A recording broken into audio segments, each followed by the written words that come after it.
წარმოგიდგენთ ქართული ლიტერატურის მეოთხე თაობის სტანდარტის პირველად სამუშაო ვერსიას.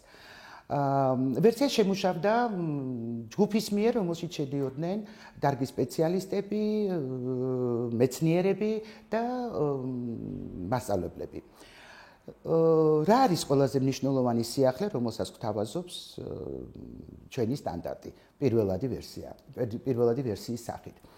დავიწყებ იმითი, რომ თვითონ შეცვლილი არის სწავლასწავლების პროცესის ორგანიზება, კერძოდ გვაქვს შეიცვალა საფეხურების ორგანიზების წესი, დაწყებითი საფეხური ამჟამად როგორც იყო, იქნება ასევე პირველი მე-6 კლასები, საბაზო საფეხური და საშუალო საფეხურის მოწყობა შეიცვალა, გვაქვს მე-7 კლასიდან მე-10 კლასის ჩათვლით საბაზო საფეხური ნაცვლად მე-7 მე-9-ში, როგორც იყო მოქმედი სტანდარტის თანახმად. საგნობრივი სტანდარტის კუთხით ყველაზე მნიშვნელოვანი სიახლე ალბათ არის ის, რომ საბაზო საფეხურზე მე-7 მე-10 კლასებში გაიმიჯნა ქართული ენა და ლიტერატურა და გვექნება, რაც ნიშნავს, რომ გვექნება ორი საგანი, ქართული ლიტერატურა და ქართული ენა.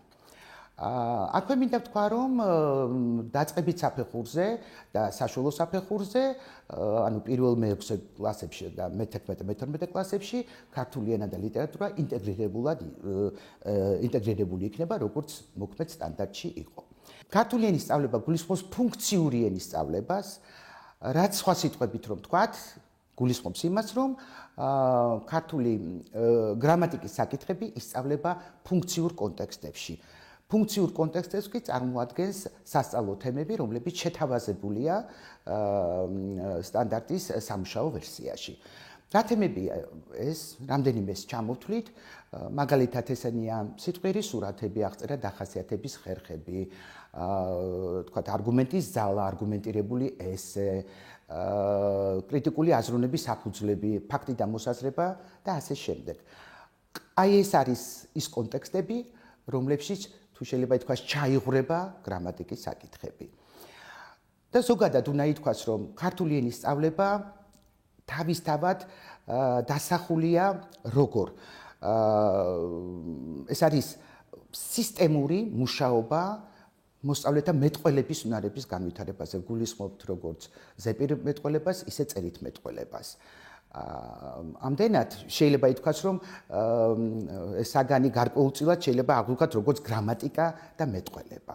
სტანდარტის მეორე ნაწილი ეს არის შედეგების ნაწილი.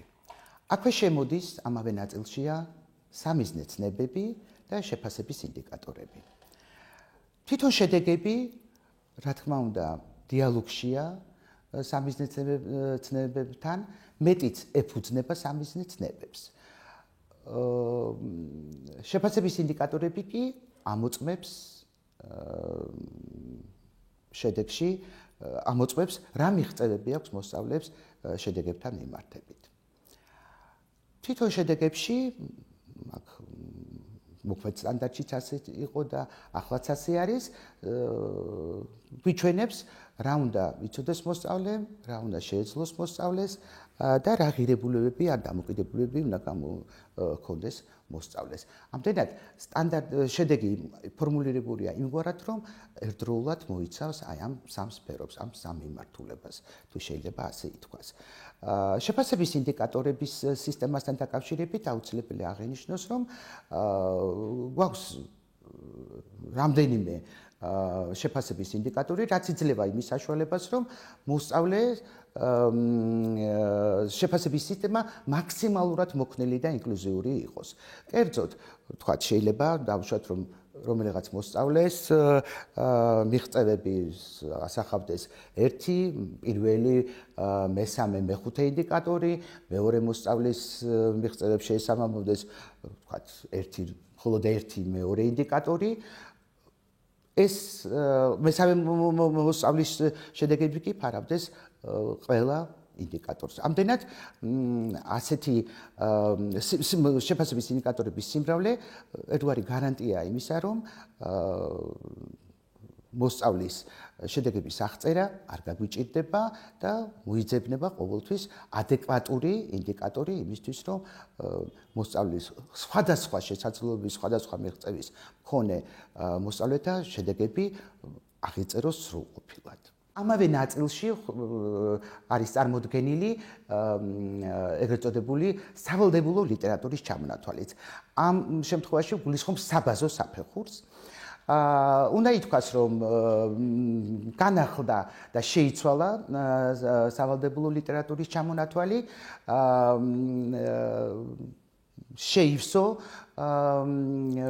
განსხვავებით მოქმედი სტანდარტისგან უფრო ვრცელი სიარის, რაც განპირობებულია სხვათა შორის იმითაც, რომ როგორც ითქვა, საშუალო საფეხური უკვე ორწლიანი გვაქვს, ამიტომ რამდენიმე ნაწარმოებმა ჩამოინაცვლა საბაზო საფეხურზე. სტანდარტის მესამე ნაწილს წარმოადგენს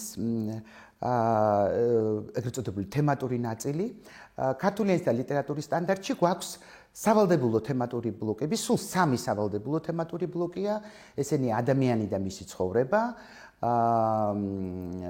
ახლიძიება, სამყაროს შეცნობა და მესამე თემატური ბლოკი მარადიული ძიებები, ფასეულობები.